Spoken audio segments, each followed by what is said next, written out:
Hi everyone, welcome to a recipe blog. So for those of you in Melbourne, we are back in lockdown. Yes, I don't know how we got here again, but here we are. 7 days this time. Let's just, fingers crossed, that's all it's going to be. I thought, let me show you a recipe that was really popular last year. Everyone was busy doing homemade bread and all sorts of, different kinds of baking. I love focaccia and I thought I'd have a crack at it last year. It went really, really well. And I thought this year, let me show you how you can do it. It's a no knead focaccia, really, really easy. The star of the recipe is the honey. I am going to use the Rooftop Honey, which is a really beautiful local product. It's actually made, this one comes from the Preston hives.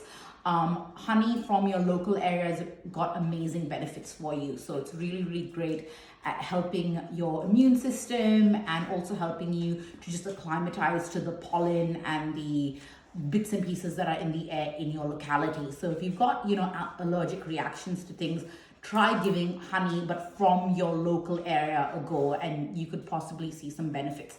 Apart from it being super, super tasty, of course. So in this recipe, I've got instant yeast. I've got about 2.5 tablespoons of instant yeast. I've got the honey that I've measured out, about two tablespoons, and 2.5 cups of lukewarm water. With the water, you don't want it to be boiling hot. You just want it to be tepid. You want to be able to put your little finger in there comfortably. If it's too hot, you're going to kill the yeast and the yeast isn't going to activate.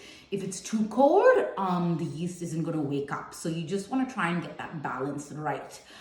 Don't get it, if you're using water out of the kettle, bring it up to the boil, let it sit for a good 5 minutes or even longer until, like I said, you can pour it and put your finger in there comfortably. I just use tap water that's cold, my tap runs quite warm, so I've let it run a little bit, collected the water from there, and I've just let it cool a little bit. But let's get on with things. So first thing, I'm going to take the yeast and pop that into a medium to large size mixing bowl like I've got here.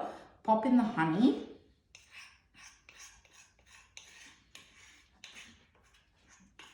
And I'll put a link to Rooftop Honey in here. They've got hives all over Melbourne and in the city of Melbourne in the rooftops as well, which is super, super cool. So definitely check them out if you're local. Depending where you live overseas, there are similar initiatives I know in New York, in London, Singapore, and places like that. So definitely check them out wherever you might be. Now in goes the water. So I'm just going to pop that in. And then basically once you've done this, leave it alone. Don't agitate it, just let it do its thing. Give it a good 5 to 10 minutes. It's going to start to bubble and it's going to come alive. And then I'm going to show you what we do with this mixture. So have a look at this yeast. That's grown. It's really creamy and really frothy. This is exactly what you want. Now I've got 5 cups of plain flour measured out and I've got a spatula and that's what you want. So just go ahead and pour that into the bowl like so. It's all gone in.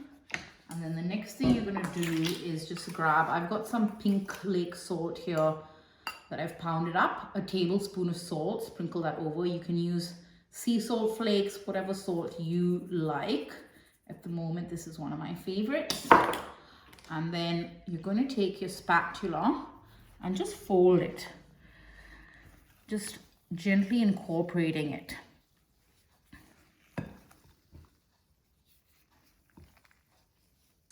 So you want to keep incorporating just so you have a shaggy mess, but you basically don't want any dry bits of dough left. So try and incorporate until it's quite wet and the obvious dryness of the dough has dissipated. So keep turning it on itself like so. There's a lot more moisture in there than you think, so just keep doing that on itself. And the next step I'm going to show you, which is transferring it to another bowl that we're going to oil. But as you can see, now all of the dry bits are mainly done, and it's quite a wet dough. Can you see that? Just lift this up actually. Can you see the bottom? So no dry bits left. So now we'll go with the next bit. I'll just leave this here and I'll show you that.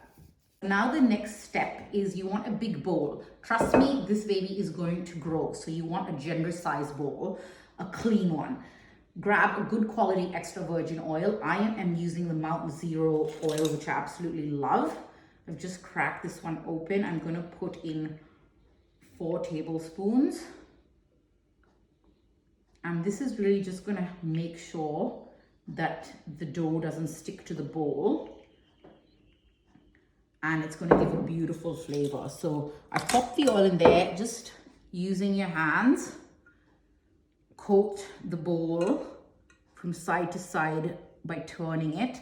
Try and go as high as you can, because like I said, this bread is going to rise, and then it's going to stick if it doesn't have lubrication. So try and rotate it so that it's coated. Can you see I've gone all the way up? Now, the next thing you want to do is just grab your bowl. Maybe start with just easing it like that. But then it's really, really easy. All you're doing is just go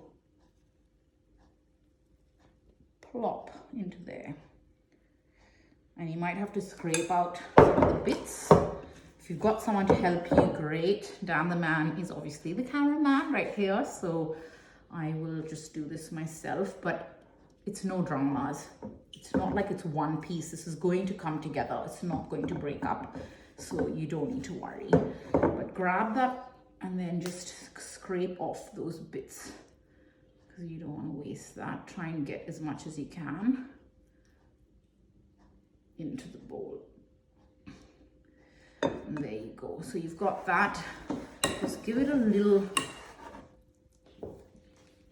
sort of nudge. So I forgot to mention this. Take your fingers into the bowl and you're just going to really easily take this and just turn it on itself. It's a bit gooey, a bit messy. It smells bloody brilliant, that extra virgin olive oil.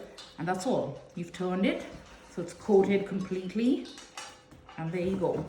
Now cling wrap and into the fridge. Morning everyone. So just, I guess, coming back to where we were yesterday, because it has been overnight since we left the focaccia in the fridge. So cling wrap, and I can actually take this off now so you can have a better look. And you can see that is just really bubbly and really beautiful. So this has been in overnight. So we mixed it all together, had it in the oil bowl, left that overnight. If you weren't going to do it overnight, you just leave it on your bench top for about 3, 4, 5 hours, depending on the humidity and how hot it is where you are, and let that rise normally, and then you can go ahead and bake it. I wanted to do it for today, so I've got it all ready. Now I'm going to crack on and show you what the next step is. Because this is a no knead focaccia, which means you don't have to get your hands messy, you don't have to worry about working the dough. It involves a really easy sort of scoop and turn process. So you need 2 forks. And if you want to just come in here, you can have a look, and you're just trying to deflate the dough gently. So you do one of them, turn clockwise, another one, and we're going to do this about 4 times. And as you can see, most of the air is falling out of the dough. Can even try and give this a little bit of a turn, but there you go. So you've done your 4 turns with the 2 forks. No mess, really easy. And it's basically just knocking out the dough, the same that you do with the pizza dough or what have you. Really, really simple process. The next thing we're gonna do is I have a roasting tin. Now you want to grab something that's medium to large. This is one that I use for my roast beef, my chicken, that sort of thing. Just make sure it's got, had a really good scrub, because I think definitely with a roasting tin, it can have a lot of sort of burnt bits on the bottom. You want to try and get that as clean as possible. We're going to butter this, which I haven't yet done. So I'll crack on and show you how to do that, or I mean, come on, you don't really need to be shown how to do that, but butter this and then we're gonna oil it. So I'll get on and crack on with that and then come back and show you the rest. So I've got that base all buttered. I'm gonna grab the same extra virgin olive oil that I used yesterday, the Mountain Zero. I'm just gonna freehand and eyeball it. You want about a tablespoon just into the middle of the pan. And I know, look, there is a lot of excess oil, but this is a really sort of traditional Italian style bread. And as you know, olive oil is just part of their DNA. So it is something that you do need. Don't skimp out on how much olive oil you use. But that oil's gone in there. And now there's no fancy way of doing it. You can grab the forks that you used before and just try and slide this baby out. And you want to grab all the oil as well. So we're popping that in here. And just with the forks, just give it a light. Don't want to do too much to it, because basically we're going to leave this in here now for about an hour and a half to 2 hours. Again, depending on the humidity and the day we're having. Here in Melbourne, I think it's about 18 degrees, I'm gonna guess. It is winter, maybe even a bit colder. Dan's looking at me like, what are you talking about? So maybe it's 15 degrees, I don't know. But I would say probably 2 hours. I'm gonna leave it here to prove. That's just going to let the gluten relax, and it's going to sort of really come out a little bit. And that's when we get in with our hands and dimple it, and then we can add toppings. You can really, it's sort of a blank canvas. So if you want to put in, you know, things like olives, rosemary, garlic, you can do that. If you just want to leave it plain, you can do that. It really comes up to you and what you want to put on there. But excuse me for my PJs. I was just like, look, I'm just getting this done and then I can crack on with the rest of my day. So yeah, thanks guys. And I'm going to be editing and putting all of this on here for you today. I thought lockdown, everyone's, you know, got time on their hands. They want to do things at home, especially given the weather here in Melbourne. So I really wanted to try and get this out to you guys as soon as possible. So that's what my day looks like. I hope you guys are having a great day. But the full recipe with measurements and everything is going to be on a recipe blog. That's www.arecipeblog.com. So it's been a couple of hours that this baby's been resting. I've put it in this really sunny spot here with just a tea towel over, and that's something that you can do just to help it rise. Now uncover it. And as you can see, when I sort of put it in, it was about here, so it's sort of grown out. And if you've got more time up your sleeve, you can definitely leave that for longer just to help it grow. But what you want to check here is you want to touch it with your finger and see how it's springing back. That's what you want. You don't want it to be able to go in there and you've got a finger imprint. So I'm pretty happy with that. So we'll take it over to the kitchen bench and we'll get cracking. So now what we're going to do is just actually spread it out, and you're going to need clean fingers. Even though there is quite a lot of oil, I just tend to spray my fingers just so it doesn't stick. So spray oil is really handy. You can just put some olive oil, do whatever you like really. And here what I'm going to do is just get in here with your fingers and just push. And you can see it's quite doughy, quite elastic, and that's just spreading out. And your options with tins, you don't have to use a roasting pan. You could use a baking tray. It really comes down to your thickness.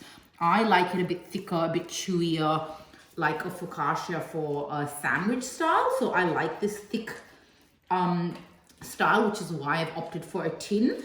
If you like it a bit thinner and a bit crispier, I would use a baking tray, like a cookie tray, that type of thing that you would use for roast pumpkin or brownies or that type of thing. So a thinner tray, and then you can spread it out thinner. If you wanted it even thinner, and I haven't tried this, but feel free to try it and put your comments on my blog page or in Instagram, is you could even divide the dough into two maybe and do two different trays and just have them really thin crust. But it's really up to you. But once you've got it to this stage, then we're going to go ahead and we're actually going to take our fingers and just press in all the way to the bottom, like we're playing the piano. So we're creating the dimples, and classic focaccia always has these characteristic bubbles. And can you see the bubbles starting to form as I'm pressing in? That's the yeast. This is alive. This dough is beautiful. It's gorgeous. It's alive, and you can see that. So you create the dimples in there with your fingers, like so. Oh my God, I'm so excited. And that's about it. At this stage, I would stop what I'm doing. This is fine. I'm going to give these a rest, and then I'm going to show you how you garnish. So dimples are all in there. What we're going to start off with is some sea salt flakes. Now, if you remember, I used pink fine salt in the actual mix, but I like the texture of the flakes over the top.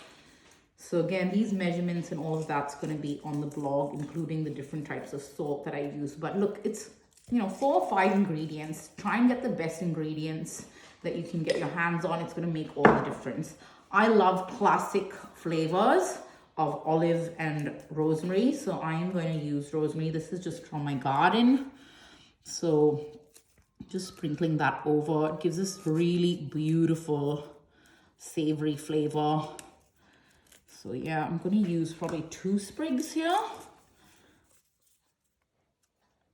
Just get that off. And just beautiful color. Oh, it smells fantastic. Like these smells, that is just traditional Italian kitchen, you know. Rosemary, salt, the extra virgin olive oil, and you can actually smell the yeast. It's got a little bit of a funk going on, which is, you know, I love it. Kalamata olives. These are whole Kalamata olives with the seed in. I'm going to leave the seed in because they're just going to be dotted on here, so you can really take that off if you want. If you wanted to pit them, it's as easy as just squashing them like that and getting the pit out. So easy. But I'm, like I said, I'm going to leave these whole. I'm just going to sort of scatter them over the top like that. You know, it adds to the prettiness of it, adds to the flavor, the smell. Like, it is just beautiful. And while I've got all of this happening, I preheated my oven prior to doing any of this. So the oven's been on at 220 degrees, just preheating. So it's ready for this to go in. And any of these bits of rosemary that aren't actually in, just kind of press them in with your finger so they're actually imprinted in there. But how beautiful does that look? It's just simple, it's rustic, it's gorgeous. And then you can cut this up after it comes out of the oven into squares. It's going to be bloody delicious. I'm super excited. So let's get this baby into the oven. It's going to cook for about 25 to 30 minutes at 220, as I said. And then we'll take it out and we'll have a look at it. Look at that, just gorgeous. Voila, focaccia done, tick. I am really happy with this. It looks pretty awesome. So yeah, to the minute, pretty much 25 minutes, and this was all cooked. The dangerous part about this focaccia is it is most delicious when warm. And yeah, you don't have to wait for it to cool or anything. You can go ahead and cut that up. So that's what I'm gonna do. So I'll just pop it to the side, bring a chopping board here, and I just want to show you how easy it is to get it out. So because we lubricated the pan so well, I'm just going to sort of tilt it out. Look at the crust. Beautiful color.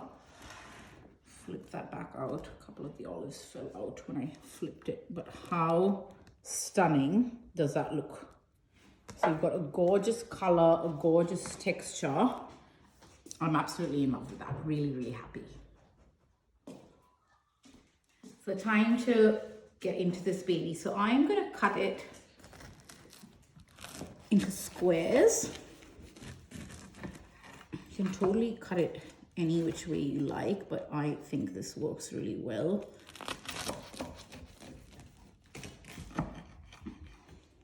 And as you can see, it is quite thick, as I said, because this is something that you can quite easily do some beautiful sandwiches with. Just use it for soups, to mop up beautiful soups.